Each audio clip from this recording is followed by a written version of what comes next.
And so I'm turned and I'm talking to her and I walk into a crate.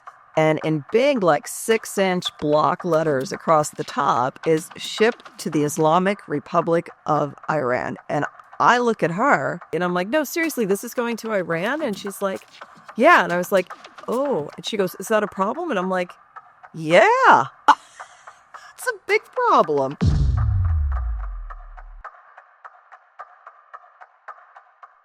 Hi, I'm John Gill, president of the Association of Certified Fraud Examiners. And in celebration of International Fraud Awareness Week, we thought we would bring in a real-life certified fraud examiner. And so this is my friend, Mary Breslin. I've known Mary for a long time, and she's been investigating fraud for a long time. And I know you've done a lot of cases. I have. But since this one is short, tell us about one of we talked ahead of time, and she said, well, I've got a really good case that I think people enjoy. So tell us about one of your favorite cases.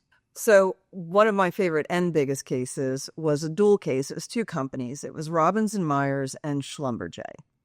My involvement was I worked for a consulting firm called Jefferson Wells, and this was just post that Sarbanes-Oxley became law. And for Robbins and Myers, they had never had an internal audit function. They were about a 130-year-old company when this story begins.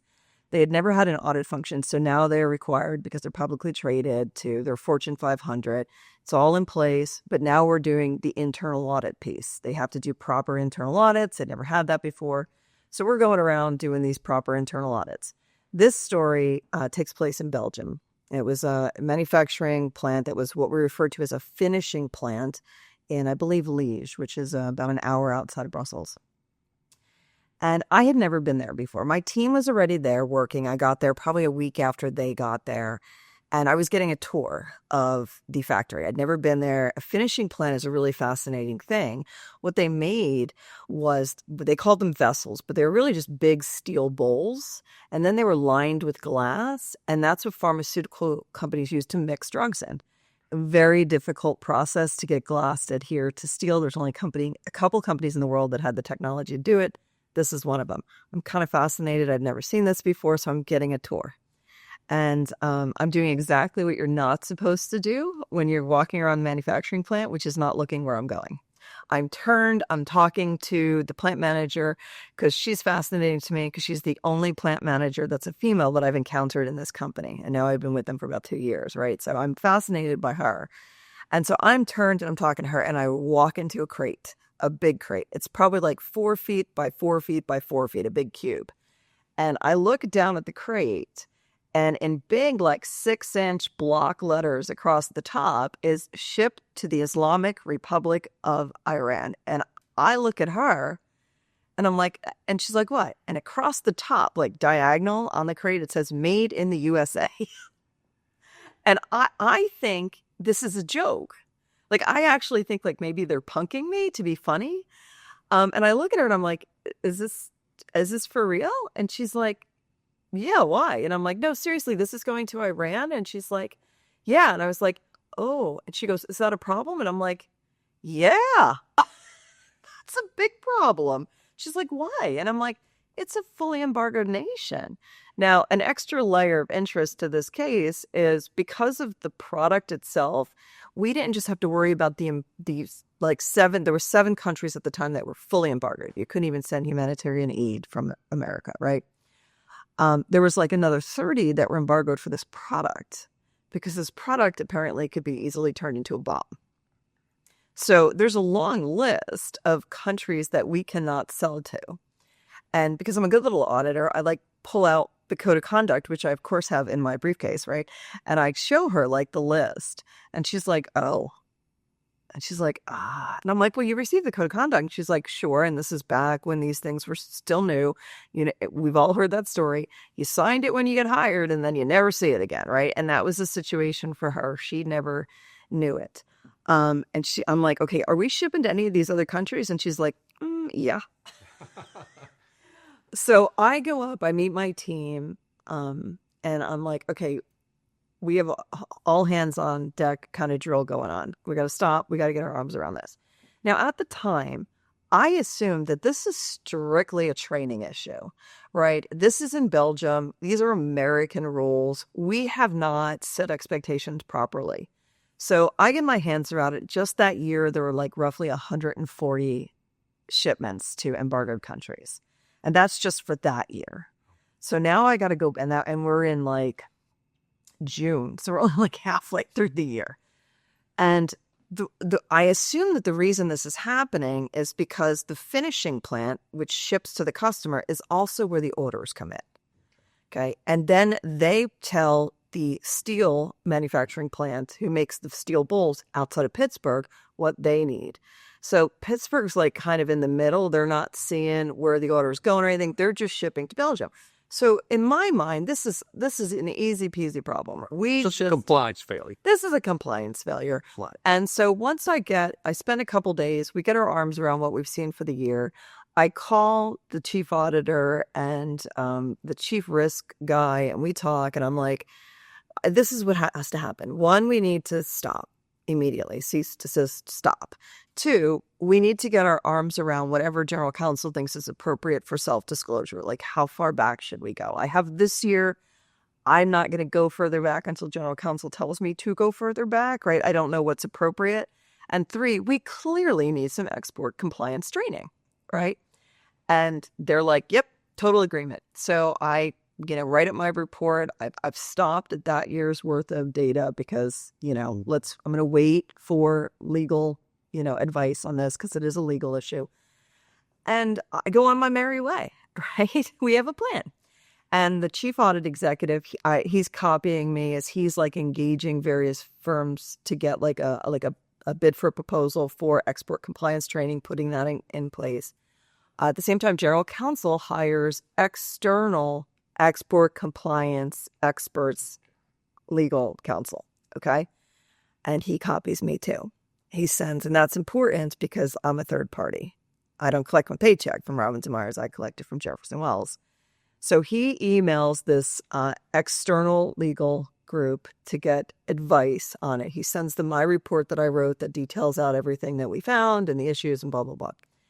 And I don't think anything of it. Like, everything's kind of in process. And I go on my merry way. I'm, doing other audits. And, the international travel was amazing with this company. So, I am doing my thing.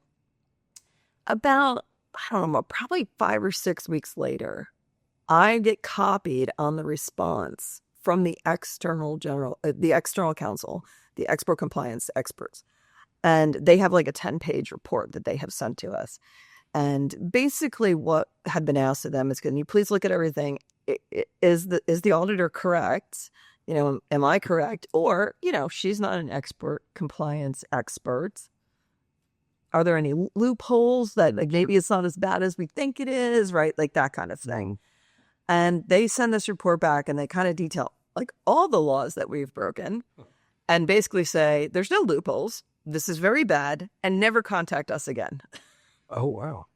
Yes. They wanted nothing to do with us. They're like, it's too late for us. We're here to help give you guidance before you do this stuff, right? And so I'm copied on this. All right. But I'm like, okay, that's kind of what I expected. Yay me. I got it right, right? And I am wrapping up an audit when that comes through. And then about a week later, I'm heading to Scotland to do another audit. And I go and I talk to the chief audit executive and I say, or I'm on the phone with him, and I say, I think I'm going to swing by Belgium on my way and check in and see how things are going. So I probably should have told him I was coming, but I didn't because, well, you do that a lot in audit, right? You just show up, hi. So I go to Scotland. It's about an hour from the airport. I drive down there. I walk in, and as soon as I walk in, I'm like, the receptionist, like deadlock eye, right? Like she is just, and she doesn't lose eye contact as she picks up the phone and calls somebody, and she hangs up. And as I'm walking to her, I hear upstairs and it's the plant manager running because all of the offices for all of the managers are upstairs where they can see the plant floor, from their office windows and stuff. So she comes running down the stairs and she looks at me and she goes, come with me. There's no greeting. There's no hello. There's not, what are you doing here? I get that a lot as an auditor, right? No, she just goes, come with me. So I go upstairs and she walks down to her office. She opens her door. She points to a seat in front of her, a chair in front of her desk. Doesn't say anything. I go sit down. She locks the door and then proceeds to close the blinds on the window next to the door. At which point I start to have a small panic attack because I'm like, what is happening? I start scanning the office for something I can use as a weapon. I'm like, is that lamp, bolted down? Can I grab that? She reaches down, she unlocks a desk drawer on her desk. She pulls out this giant accordion folder, like 5 inches thick, and puts it on the table and pushes it to me. Now, I'm an auditor, which means I'm naturally curious by nature. I am not curious. I am like, what's that? Like, I don't want to touch it, right? She pulls it back. She pulls the documents out, and I can see it's like a stack of like packets, like 20 pieces of paper stapled together, 15 stapled together, like it's packets. She takes the one on top, she turns it around, and she slides it over the desk to me. And I look down at it, and on the top is an email. It's an email from her to the chief operating officer, and the CEO is copied. And it says, I have another order for this client for product XYZ. Now, this client turns out to be a big part of the case. This is who they're doing this for. And this product is one of these embargoed products. And she says, what do you want me to do? And the COO responds with, ship it. In writing. And that's what all of these packets are. These are all these exchanges. And then she kind of says, now, when the orders started first coming in, I had a conversation with the chief operating officer and said, I thought we agreed we were going to stop selling this to this customer. And she's like, it did not go well. I basically was told, if you do not do it, we will find somebody who will. And she's like, so I am looking for another job, but it's not illegal in Belgium for this. It's illegal for the company. She's like, so I have kept records of this. And I went, oh. And it was at that moment that it got really real to me. And then I went, okay, well, I'm gonna make copies of this. And she goes, no, these are your copies. And she pulls out another. Oh, she was ready for you. And she's like, and here's my copies. And I'm like, oh, okay. And she's like, and I have a third set in a safety deposit box in a bank. Wow. And I was like, oh, this is real. This is real. This is really happening. Uh-oh, right? So I take my stuff and I leave. I'm like, I go back to the airport. I was going to stay that day and fly out the next day. I changed my ticket to go to Scotland. While I'm at the airport, I call the chief audit executive. And I'm like, this is what I just found. And he's like, no, there's got to be a misunderstanding. We have a plan. We have agreement. We've engaged outside help. Like, you must have misunderstood. That wasn't just shift. They wouldn't just do that. It must be a product that's okay. Like, send me, when you get to Scotland, make copies of everything and send it to me, And so that's what I do. I get to Scotland. Again, my team's already there. I get there. I spend the first day just like making copies and sending everything over. And so this is like a Wednesday at this point, end of day. And so he gets everything. He's like, there's got to be something we don't know. There's got to be something. Like, he's got faith, right? There's got to be something we don't know. And he's like, well, there's the board meeting is on Monday. He's like, so we're going to get this resolved easy peasy because the board meeting is Monday. And he says, I'm going to put you on the agenda. I go first on Monday. I speak first. I'm going to put you on with me. We're going to address it immediately. So I'm going to send you the call in. He goes, we got a couple of people that are going to be calling in. I'll send you the call in information. Just be on at the start. I was like, absolutely no problem. So Monday rolls around. So the chief auditor starts and he's like, hey, I have Mary on the phone because she, on her way to Scotland, she stopped in to Belgium to find out how things are going since she issued her last report, blah, blah, blah. And what she found was they're still shipping to, this customer. We had a way to plan. We had an agreement. We're going to stop. We're going to, I'm looking for export compliance training folks, and I don't know whose voice it is because I don't know everybody well enough to recognize voices, but somebody says, We need the revenue. And he argues back and says, well, I get that, but this is illegal. And we all agreed. We have a plan. We're going to stop. We're going to self-disclose. Mary got all the, information so we can do that properly.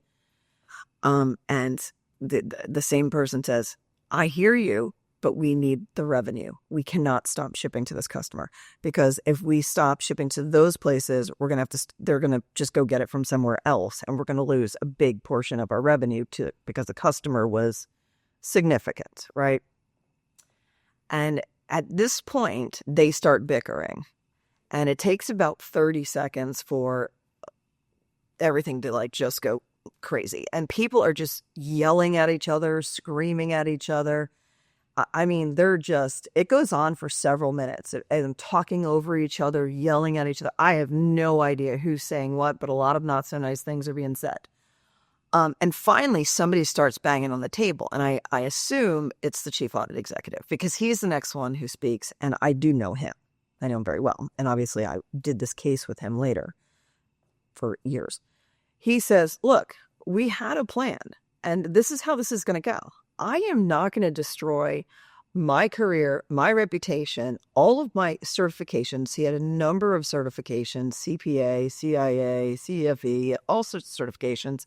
He's like, I'm not going to risk all of this. So we're either going to do the plan, or I'm going to do it for you. I'm going to disclose it. So we need to figure it out. And so they start talking over each other again, but this time they're not screaming. And somebody says, okay, give us a minute. Let us decide what we're going to do. Can you step outside so the board can just discuss?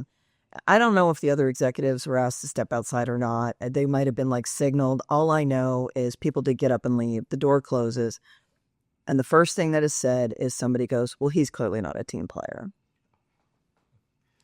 And I'm like, now, here's the weird part. I'm still on the phone. And I am now practicing stillness. How long can I not move, not breathe, not make them aware of me? You were on a call in. Oh, the rest of them were physically in the room. There were other people on the call too. I wasn't the only one on the phone, but nobody speaks. Okay. The others on the phone I think there was one or two board members that couldn't physically make it, and they were on the phone. But nobody on the phone is speaking. They're all just speaking in the room. And so everybody who was asked out comes back in, and they say, give us a couple of days to figure out how we're going to do this. Let the bean counters figure out how much this is really going to cost us so we can do this in an appropriate approach. And he says, okay. And then they proceed with the meeting until lunch. And I sit there in silence for 3 more hours because I'm afraid to hang up. I'm afraid to do anything. I literally just sat there. I didn't go to the bathroom. I didn't move. I'm not sure I really was breathing. I learned how to meditate, basically. Finally, they all leave. And nobody hangs up the phone. But they've all left. And so I wait a couple minutes more. I don't hear any shuffling. And I hang up. And then I call the chief audit executive, who's been out of the meeting now for an hour because he finished his bits and left. I call him and I say, oh, I think they're going to fire you. And he goes, thank you, Captain Obvious. No kidding, right? He's only he said it more colorfully. And he's here's a life lesson for you. If you're ever in a board meeting and they ask you to step out, that's probably a bad thing. I was okay. So I continue my audit, and nothing happens on Tuesday, nothing happens on Wednesday, nothing happens on Thursday. On Friday, he walks in, and the executive vice president of HR is standing in the foyer waiting for him to arrive. And this is also not a good sign. Not a good sign. And so they take him, he goes up, he gets terminated. HR walks into the offices where me and my team are, and my other teams at the other sites, and fires all of us. Wow. Mm-hmm. And we're literally, security stands there while we pack our stuff up and leave. And they make sure, they check all of our bags, make sure we don't take anything from there. The following Monday, I had 2 special agents show up, guns and all, to sit down with me in the Jefferson Wells office and kind of go through everything. You just never know what you're going to stumble upon. I mean, in this case, literally, hitting a box, and you could have gone with your first instinct, like, oh, it's probably nothing. Oh, it is a joke, or this is probably nothing, and just kept walking. But when you start to asking questions, it's like, is this really going to end? And she's like, well, sure, we do this all the time. This is normal course of business. And then you realize, okay, well, we have a problem. But then comes the next step for fraud examiners, is trying to figure out, well, is this a mistake, or was this done intentionally? Yep. And it is a bit unusual that you have the chief executive officers of the company on a phone call, confirming that, yes, no, it is definitely done intentionally, and we want to keep doing it. In writing. When you tell this story to groups, what do you hope they'll come away with? I think there's a couple of terms that you hear over and over again in the audit world, the compliance space, the risk world. And I hope that this story kind of embodies them in reality. And that is to have professional skepticism, keep asking the questions. And then when the answers get to be very difficult, have professional courage and keep going. Right. And you're never going to regret doing the right thing. Even if it is a difficult thing to get through. I agree with you. It's, fighting fraud is not easy. If it were, anybody could do it. So it was a great story. And Mary, I appreciate your being with us and sharing that. And so thank you very much. And thank you all for listening. I appreciate it. And so for John Gill and the rest of the ACFE staff, thank you.